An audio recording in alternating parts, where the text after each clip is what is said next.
ಅಧಿಕಾರಿಗಳು ಮತ್ತು ವಿವಿಧ ಇಲಾಖೆಗಳ ಅಧಿಕಾರಿಗಳ ಜೊತೆ 16ನೇ ತಾರೀಕು ಏನು ಮಾನ್ಯ ಮುಖ್ಯಮಂತ್ರಿ ಸನ್ಮಾನ್ಯ ಸಿದ್ದರಾಮಯ್ಯನವರು ದಕ್ಷಿಣ ಕನ್ನಡ ಜಿಲ್ಲೆಗೆ ಆಗಮಿಸ್ತಾ ಇದ್ದಾರೆ.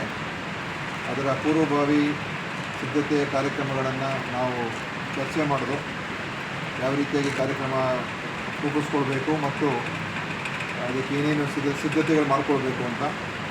ಬೆಳಗ್ಗೆ ಸ್ಪೀಕರ್ ಅವರು ಮತ್ತು ನಾನು ಜಿಲ್ಲಾ ಕಚೇರಿ ಕೂಡ ಭೇಟಿ ಕೊಟ್ಟು ನೂತನ ಹೊಸ ಕಟ್ಟಡ ಅಲ್ಲಿ ವ್ಯವಸ್ಥೆಗಳೆಲ್ಲ ನೋಡಿಕೊಂಡು ಬಂದಿದ್ದೇನೆ. ಇವತ್ತು ಈ ದಕ್ಷಿಣ ಕನ್ನಡ ಜಿಲ್ಲೆಗೆ ಅತ್ಯಂತ ಒಂದು ಸುಂದರವಾದಂಥ ಸುಸಜ್ಜಿತವಾದಂಥ ಒಂದು ಜಿಲ್ಲಾ ಕಚೇರಿ ಉದ್ಘಾಟನೆ ಆಗ್ತಾ ಇರ್ತಕ್ಕಂಥದ್ದು ಭಾಳ ಸಂತೋಷದ ವಿಷಯ. ಈ ಒಂದು ಜಿಲ್ಲಾ ಕಚೇರಿ ಆಗಬೇಕಾಗಿರ್ತಕ್ಕಂಥದ್ದಕ್ಕೆ ಸನ್ಮಾನ್ಯ ಮುಖ್ಯಮಂತ್ರಿ ಸಿದ್ದರಾಮಯ್ಯನವರೇ ಹಿಂದಿನ ಅವಧಿಯಲ್ಲಿ ಅವರು ಮುಖ್ಯಮಂತ್ರಿ ಆಗಿದ್ದಾಗ ಅದಕ್ಕೆ ಶಂಕುಸ್ಥಾಪನೆ ಹಾಕಿ ಕಾಮಗಾರಿಯನ್ನು ಚಾಲನೆ ಮಾಡಿದರು. ಬಹುಶಃ ಇಷ್ಟೊತ್ತಿಗೆ ಈ ಕೆಲಸ ಎಲ್ಲ ಮುಕ್ತಾಯ ಆಗಬೇಕಾಗಿತ್ತು.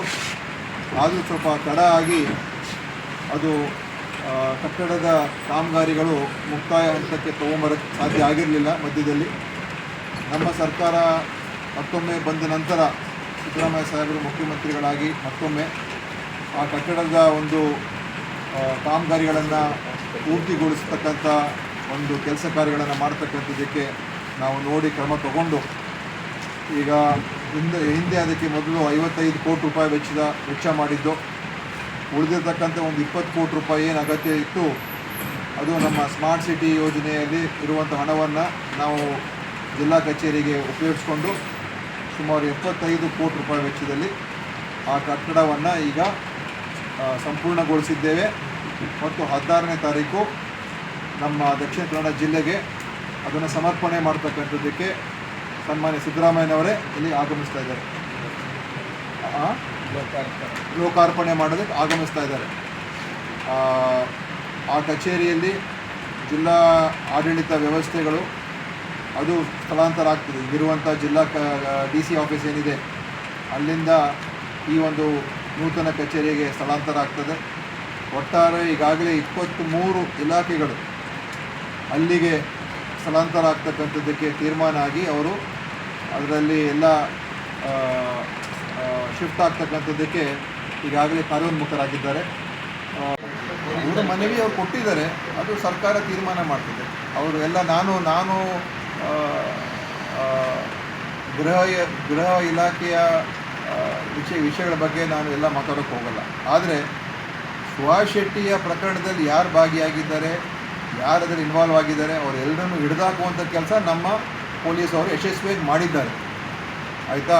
ಸೊ ಎಲ್ಲ ಕೆಲಸ ಜವಾಬ್ದಾರಿತವಾಗಿ ನಮ್ಮ ಪೊಲೀಸವ್ರು ಮಾಡಿರೋದ್ರಿಂದ ಇದು NIAಗೆ ಕೊಡಬೇಕು ಬೇಡವೋ ಅಂತ ನಾವೇ ಯೋಚನೆ ಮಾಡಬೇಕಾಗುತ್ತೆ. ಯಾಕೆಂದರೆ ನಮ್ಮ ಕೈಲಿ ಮಾಡೋಕ್ಕಾಗ್ತಾ ಇಲ್ಲ, ಎಲ್ಲೋ ಬೇರೆ ಬೇರೆ ಕಡೆ ಇದ್ದಾರೆ, ಸಿಗ್ತಾ ಇಲ್ಲ ಅವರು ಅಂತ ಆ ಥರದ ಅದು ಗೊತ್ತಿಲ್ಲ ಏನಾಯಿತು ಅಂಥ ಒಂದು ಸಂದರ್ಭ ಬಂದಾಗ ನಾವು ಯೋಚನೆ ಮಾಡ್ಬೋದಾಗಿತ್ತು. ಆದರೆ ನಮ್ಮ ಪೊಲೀಸು ಅತ್ಯಂತ ಯಶಸ್ವಿಯ ಒಂದು ಕಾರ್ಯಾಚರಣೆ ಮಾಡಿ ಒಂದೇ ದಿವಸದಲ್ಲಿ ಅನೇಕ ಜನರನ್ನು ಹಿಡಿದಾಕಿ ಮತ್ತು ಅದರ ಒಂದು ಮೂಲ ಏನು ಅಂತ ಕೂಡ ತಿಳ್ಕೊಳ್ಳೋದಕ್ಕೆ ಅವರು ಯಶಸ್ಸು ಕಂಡಿದ್ದಾರೆ. ನನ್ನ ಅಭಿನಂದನೆ ಪೊಲೀಸವರಿಗಿದೆ. ಈಗ ಹಿಂದೆ ನಾವು ಅನೇಕ ಪ್ರಕರಣಗಳಲ್ಲಿ CBI ಕೊಟ್ಟಿದ್ದೀವಿ ಕೇಸ್ಗಳನ್ನ. ಅನೇಕ ಪ್ರಕರಣಗಳಲ್ಲಿ CBI ಏನೂ ಮಾಡೋಕ್ಕಾಗಿಲ್ಲ. ಅದರಿಂದ ಅವರು ಕೊಟ್ಟಿದ ತಕ್ಷಣ ಎಲ್ಲ ಸರಿ ಹೋಗುತ್ತೆ ಅಂತ ಏನಲ್ಲ. ನಮ್ಮ ಉದ್ದೇಶ ಸರಿಯಾಗಿದ್ದರೆ ಯಾವುದೂ ಸಮಸ್ಯೆ ಆಗಲ್ಲ. ಸರ್ಕಾರ ಸ್ಪಂದಿಸ್ತದೆ, ಸರ್ಕಾರ ನಿಷ್ಪಕ್ಷಪಾತವಾಗಿದೆ, ಸರ್ಕಾರ ಯಾರಿಗೂ ಕೂಡ ರಕ್ಷಣೆ ಕೊಡೋ ಪ್ರಶ್ನೆ ಬರೋದಿಲ್ಲ. ಆದ್ದರಿಂದ ಎಲ್ಲ ಆ್ಯಂಗಲಲ್ಲೂ ಕೂಡ ಪೊಲೀಸವರು ಇವತ್ತು ಕೂಡ ತನಿಖೆ ಮಾಡ್ತಾಯಿದ್ದಾರೆ. ಬೇರೆ ಏನೇನಾದರೂ ಆ್ಯಂಗಲ್ ಇದೆಯಾ ಇದಕ್ಕೆ, ಬೇರೆ ಏನಾದರೂ ಸಂಘಟನೆಗಳು ಇದರ ಇದಕ್ಕೆ, ಅದನ್ನು ಕೂಡ ನೋಡ್ತಾ ಇದ್ದಾರೆ. ನೋಡಿ, ಅವರ ಊಹಾಪೂವಾಗಿ ನಾವು ಉತ್ತರ ಕೊಡೋಕ್ಕಾಗಲ್ಲ. ಆಯಿತಾ? ಇವತ್ತು ದಿಟ್ಟ ಕ್ರಮ ತೆಗೆದುಕೊಂಡು ನಾವು ಯಾರು ಮಾಡಿದ್ದಾರೆ ಅವ್ರನ್ನ ಹಿಡಿದಿದ್ದೀವಿ. ಇದಕ್ಕೆ ಪರ್ಯಾಯವಾಗಿ ಇನ್ನೂ ಏನೇನೋ ಇದೆ ಅಂತ ಕಪೋಕಲ್ಪಿತ ವಿಚಾರಗಳು ನಾವು ಉತ್ತರ ಕೊಡೋಕ್ಕಾಗೋದಿಲ್ಲ. ಯಾವ ಒಂದು ಎವಿಡೆನ್ಸ್ ಮೇಲೆ ನಾವು ಮಾತಾಡಬೇಕಾಗ್ತದೆ. ಇನ್ನೇನಾದರೂ ಅಂಶಗಳು ಅವರು ಸ್ಪಷ್ಟ ಮಾಹಿತಿ ಇದ್ದರೆ ಅವ್ರು ಕೊಡಬೇಕು ನಮಗೆ. ಈ ಥರ ನಮ್ಮ ಹತ್ರ ಸ್ಪಷ್ಟ ಮಾಹಿತಿ ಇದೆ, ಇಂಥವ್ರು ಇದರ ಇನ್ವಾಲ್ವ್ ಆಗಿದ್ದಾರೆ, ಇವರ ಒಂದು ಕೈವಾಡ ಇದೆ ಅಂತ ಸ್ಪಷ್ಟ ಮಾಹಿತಿ ಕೊಟ್ಟರೆ ನಾವು ಅದನ್ನು ಕ್ರಮ ತಗೊಳ್ತೀವಿ. ನಾನು ಹೇಳಿದೆ ಇವತ್ತು ಕೂಡ ಇನ್ಯಾರ್ಯಾರ್ದು ಇನ್ವಾಲ್ವ್ಮೆಂಟ್ ಇದೆಯಾ ಅಂತಲೂ ನಮ್ಮ ಪೊಲೀಸರು ತನಿಖೆ ಮಾಡ್ತಾ ಇದ್ದಾರೆ, ಅದನ್ನು ಬಿಟ್ಟಿಲ್ಲ. ಸಾಕಲ್ಲ, ಅವ್ರಿಗೆ ಸ್ಪಷ್ಟವಾಗಿ ಹೇಳಿದ್ದೀವಿ, ಸೋಷಿಯಲ್ ಮೀಡಿಯಾದಲ್ಲಿ ತಪ್ಪು ಸುದ್ದಿಗಳನ್ನು ಮತ್ತು ಉದ್ರೇಕವಾದಂಥ ವಿಷಯಗಳನ್ನು ದುರುದ್ದೇಶದಿಂದ ಹಾಕ್ತಕ್ಕಂಥದ್ದಕ್ಕೆ ಕ್ರಮ ತಗೊಳ್ಬೇಕು ಅಂತ ಅವರು ಸಾಕಷ್ಟು ಪ್ರಕರಣಗಳನ್ನು ದಾಖಲೆ ಮಾಡಿದ್ದೀವಿ ಅಂತ ಹೇಳ್ತಾ ಇದ್ದಾರೆ ಮತ್ತು ಮಾಡಿದ್ದಾರೆ. ಮತ್ತು ಅನೇಕ ಜನರ ಮೇಲೆ ಕ್ರಮ ಕೂಡ ತಗೊಂಡಿದ್ದಾರೆ. ಕೆಲವರಿಗೆಲ್ಲ ಏನಂದರೆ ಈ ಫೇಕ್ ಅಕೌಂಟ್ಗಳಿರ್ತದೆ, ಅದು ಯಾರ್ದು ಅಂತ ಗೊತ್ತಾಗೋದಿಲ್ಲ. ನಾವು ಅವರಿಗೆ ಬರೆದು ಈಗ ಫೇಸ್ಬುಕ್ಕಿಗೆ ಬರೆದು ತಿಳ್ಕೊಳ್ಳೋದು ಸುಮಾರು ಸಮಯ ಆಗೋಗ್ತದೆ. ಫೇಸ್ಬುಕ್ ಇರ್ಬೋದು, ಇನ್ಸ್ಟಾಗ್ರಾಮ್ ಇರ್ಬೋದು, ಇಂಥದಕ್ಕೆಲ್ಲ. ಸೊ ಅದು ಅಷ್ಟು ಸುಲಭವಾಗಿ ನಮಗೆ ಯಾರು ಅಂತ ಗೊತ್ತಾಗೋದಿಲ್ಲ, ಕೆಲವು ಫೇಕ್ ಅಕೌಂಟ್ಸ್.